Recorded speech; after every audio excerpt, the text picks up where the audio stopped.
La responsabilidad de proteger a los civiles contra genocidios y crímenes de guerra o de lesa humanidad deriva de catástrofes humanitarias como las de Somalia, Ruanda, Srebrenica, Kosovo, entre otras.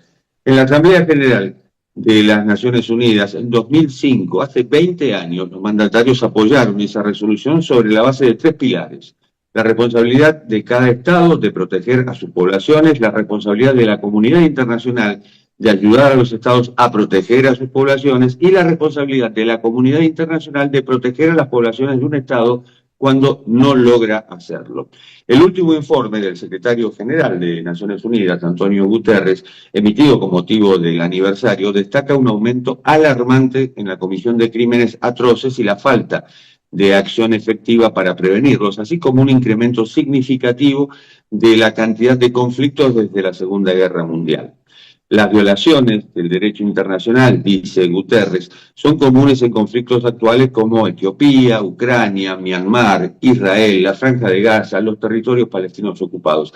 Solo en 2024 hubo 1.637 ataques contra establecimientos de salud en 16 países. En ese año, 123 millones de personas se vieron obligadas a desplazarse en forma forzosa frente a los 37 millones de 2005, es decir, de lo que ocurrió hace 20 años. Y esto, en cierto modo, se debe a la falta de acción concreta y el uso del derecho de veto en el Consejo de Seguridad de Naciones Unidas, que obstaculizan, por supuesto, la respuesta a las crisis. Para entender el derecho de proteger o la responsabilidad de proteger, estamos en contacto con Alejandro Chepman, que es decano y profesor plenario de la Escuela de Derecho de la Universidad Torcuato Di Tella de Buenos Aires e investigador independiente del CONICET. ¿Cómo evalúas, Alejandro, esta responsabilidad de proteger que finalmente, al parecer, no se cumple? Jorge, bueno, muchas gracias por la invitación. Mira, la responsabilidad de proteger como idea fue una idea quizá innovadora, muy interesante, pero que no terminó de funcionar por distintos motivos. Es decir, la idea tradicional era que íbamos a tener un sistema de reglas muy estrictas y rígidas frente a la posibilidad de estados de usar la fuerza contra otros estados, pero eso dejaba un problema que la sociedad, la comunidad internacional no había podido regular, que era la posibilidad de intervenir en un estado extranjero cuando allí se estuviesen cometiendo violaciones graves y masivas a los derechos humanos o, como vos bien señalabas, una catástrofe humanitaria. Y entonces en ese contexto surgía una tensión muy fuerte entre el principio de soberanía estatal, la no intervención y la protección de los derechos humanos. Y en 2000, impulsado inicialmente por el gobierno de Canadá, existe la idea de modificar la idea como pensamos la soberanía. La soberanía pensada como una posibilidad, un derecho de exclusión, un derecho de no intervención. La idea de la responsabilidad de proteger pretende dar la vuelta y decir, bueno, la soberanía es principalmente una responsabilidad. Una responsabilidad por velar por la protección de los derechos humanos de los ciudadanos y habitantes de un determinado estado. Y el principal responsable de esa protección es el propio Estado territorial, el propio Estado. Y si ese Estado, por algún motivo, fuese el causante de las violaciones masivas de derechos humanos, es decir, violase su responsabilidad de proteger, entonces la comunidad internacional podía intervenir. Esa idea que trató de capturar una preocupación por las violaciones masivas de derechos humanos que podían producirse al interior de un Estado, la verdad es que hoy parece de otra era, ¿no? Es decir, hoy con los desafíos frontales que la prohibición del uso de la fuerza, tal como está regulada en la Carta de las Naciones Unidas, está sufriendo por los casos justamente que vos mencionabas, hace pensar que la responsabilidad de proteger ha sido una idea interesante, valiosa, pero que ha quedado un poco de costado, dejada de lado por la historia más reciente. Que se aceleró, decías 2000, Canadá, y se aceleró en 2001 con la voladura de las Torres Gemelas en Estados Unidos, un ataque terrorista, digamos. Pero Yo hablábamos de Etiopía, de Ucrania, de Myanmar, de Israel, Franja de Gaza, que evidentemente, sobre todo Franja de Gaza, hoy nos tiene en vilo. Pero, ¿qué pasa, por ejemplo, en Nicaragua? ¿Qué pasa, por ejemplo, en Cuba? ¿Qué pasa, por ejemplo, en Venezuela, donde se denuncian delitos de lesa humanidad y, sin embargo, el Estado sigue avasallando a sus ciudadanos? Sí, fíjate que la idea de la responsabilidad de proteger en su momento fue pensada con algún cuidado y se trató de precisar lo máximo posible los casos en los cuales se podía usar la fuerza. Y para eso se hicieron dos cosas. Por un lado, poner muy claramente establecidas cuáles eran las condiciones que habilitaban esa intervención extranjera o esa intervención internacional, diría yo, frente a la violación de la responsabilidad de proteger por parte de un Estado. Y para eso se señalaba en la Comisión de Crímenes de Guerra, Crímenes de lesa humanidad, genocidio, lo que llamamos crímenes internacionales. Ese era el disparador de la responsabilidad, digamos, del desplazamiento de la responsabilidad de proteger por parte de un Estado hacia la comunidad internacional. Y el segundo punto que se marcó como condición en su momento, digamos, en la resolución del 2005, fue la autorización, la necesaria autorización por parte del Consejo de Seguridad de las Naciones Unidas. Pero como vos bien sabés y un poco aludiste en tu introducción, el Consejo de Seguridad de las Naciones Unidas está paralizado.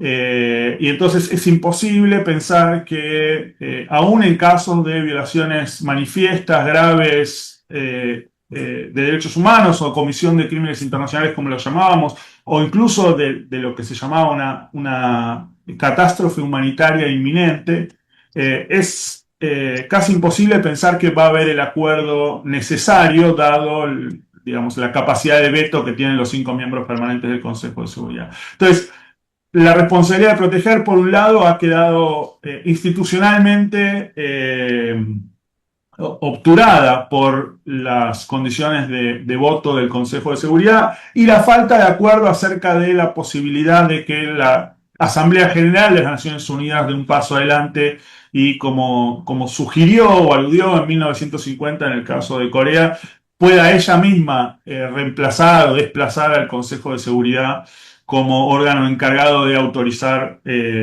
una intervención en este caso. Entonces, los casos que mencionas en América Latina, por razones políticas, están fuera de la capacidad institucional de la comunidad internacional de tomar medidas concretas. Más allá de que yo diría que en cualquiera de los casos, hoy esas medidas no deberían en ningún caso ser un uso de la fuerza, ¿no?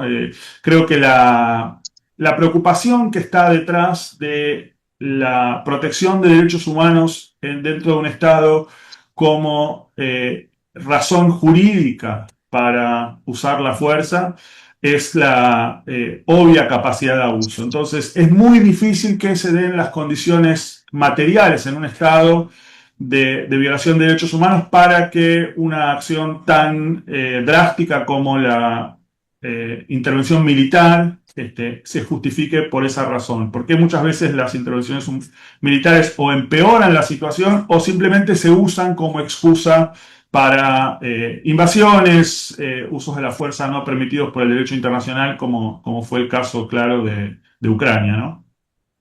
Y hablando del poder de veto, justamente Rusia forma parte del Consejo de Seguridad y tenemos el caso de Ucrania. China forma parte del Consejo de Seguridad y tenemos el caso de los Rohingyas. ¿Para qué curioso? Porque en el mundo ya no se ve mal la injerencia política en otros países, es decir, presidentes y candidatos de otros países que consiguen apoyo justamente para sus candidaturas y para su carrera política, pero no hay injerencia humanitaria, es decir, no se ha logrado la injerencia humanitaria para estos casos. Sí, fíjate que incluso te diría más que no es solamente que China y Rusia y los Estados Unidos y Francia y el Reino Unido sean partes del Consejo de Seguridad, sino que son miembros permanentes del Consejo de Seguridad con derecho a veto. Es decir, que cualquiera de esos estados que vote en contra de una resolución que podría involucrar la responsabilidad de proteger, alcanza para que esa resolución no pueda ser aprobada y para obturar cualquier tipo de medida multilateral de estas características frente a la violación de derechos humanos. Pero te doy un dato adicional que para mí es muy importante. La responsabilidad de proteger tuvo un paso fugaz por el Consejo de Seguridad, fugaz pero muy notorio, que fue en 2011 cuando el régimen de Gaddafi estaba en Libia a punto de llevar adelante lo que en ese momento se preveía como una masacre extraordinaria frente a la existencia de rebeldes que cuestionaban su autoridad y que finalmente terminaron por deponerlo. Y ahí el Consejo de Seguridad dicta la resolución 1973 en donde se señala por primera y única vez la idea de se hace referencia explícita a la responsabilidad de proteger a a la población libia como una de las razones por las cuales se autorizaba a que algunos estados, principalmente Francia y los Estados Unidos, pero principalmente Francia, pudiese utilizar la fuerza a los efectos de proteger a la población libia. Esa resolución fue políticamente muy trabajada y se logró en un mundo ligeramente distinto al que tenemos en este último año, ni siquiera este último año, en estos últimos meses, o incluso desde la invasión a Ucrania, pero sobre todo desde los últimos meses, se logró el acuerdo necesario, pero el acuerdo, digamos, profesional acerca del resultado de esa autorización de uso de la fuerza en Libia fue que Francia excedió las condiciones muy restrictivas que le había puesto el Consejo de Seguridad y de ese modo, de algún modo, terminó socavando a la responsabilidad de proteger como una herramienta jurídica. Eso digo 2011. Si pasamos adelante, tenemos Ucrania, tenemos las nuevas declaraciones del presidente Trump, tenemos una serie de eventos que ponen todavía mucho más lejos la posibilidad de pensar seriamente en una acción coordinada, multilateral, autorizada por el Consejo de Seguridad que implique la protección de derechos humanos en forma colectiva. Que ha de ser más difícil, me imagino yo, con justamente lo que hablabas de los últimos cambios, que con Trump a la cabeza, en los cuales se está exaltando el nacionalismo, que fue el causante de las dos guerras mundiales del siglo pasado, y no el patriotismo. El nacionalismo es odio y el patriotismo es amor a tu tierra, a tu país. Y realmente, bueno, está ganando el nacionalismo frente al patriotismo y cada vez las fronteras se cierran más, inclusive.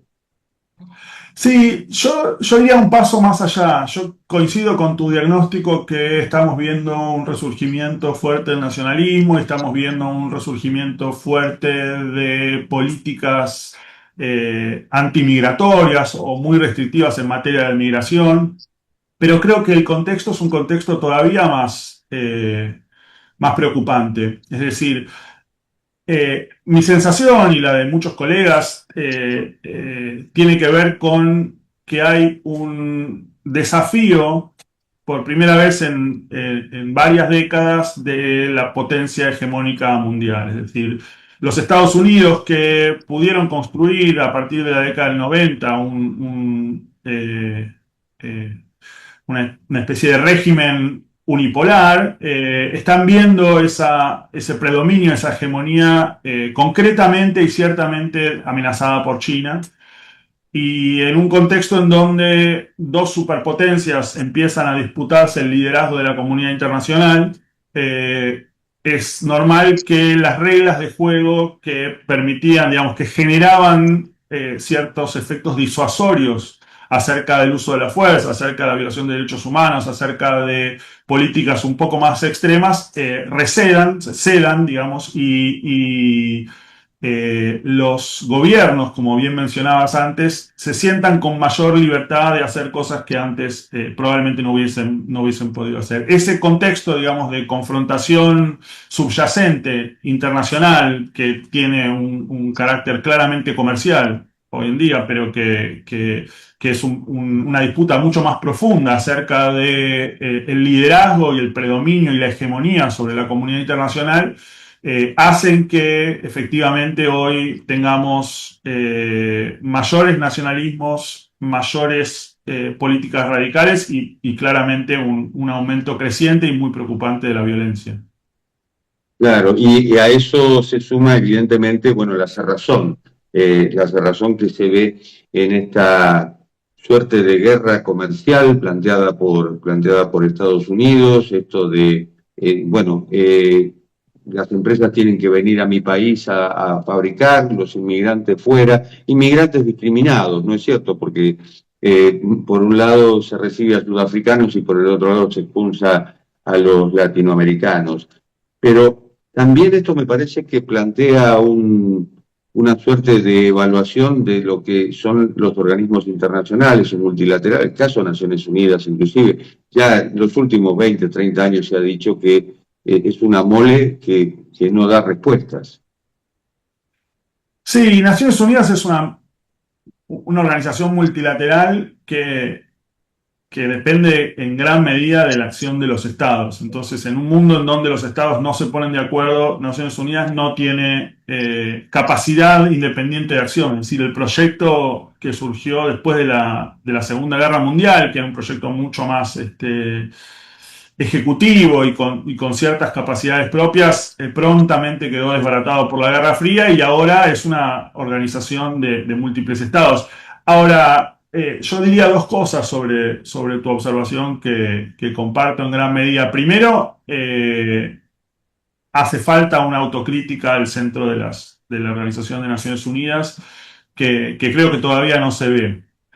Pero por otro lado, me parece que no hay que bajarle el precio a la creación y construcción y establecimiento de un espacio político en donde los estados puedan discutir, negociar, intercambiar ideas, hacer lobby, hacer política internacional de un modo relativamente horizontal, relativamente abierto y que genera un foro para esa discusión. Es decir, la investigación empírica sobre las condiciones que llevan al mundo a la guerra muestra que la existencia de este tipo de foros ha sido central en la reducción de los conflictos armados. Entonces, Naciones Unidas sigue teniendo un papel muy importante y el hecho de que requiera una revisión profunda, crítica, no debe cegarnos al rol fundamental que aún con todas sus limitaciones sigue cumpliendo y que esperemos que ayude a transitar este momento de profundo reacomodamiento de las grandes potencias, también en aras de los países más pequeños como nosotros. Alejandro, muchas gracias por este ratito con nosotros y por supuesto por tus conclusiones. Al contrario, muchas gracias a ustedes. Y esto ha sido Cuarto de Hora, el programa de Cadal TV que se retransmite por el canal E de Buenos Aires. Nos encontramos en la próxima. Chao.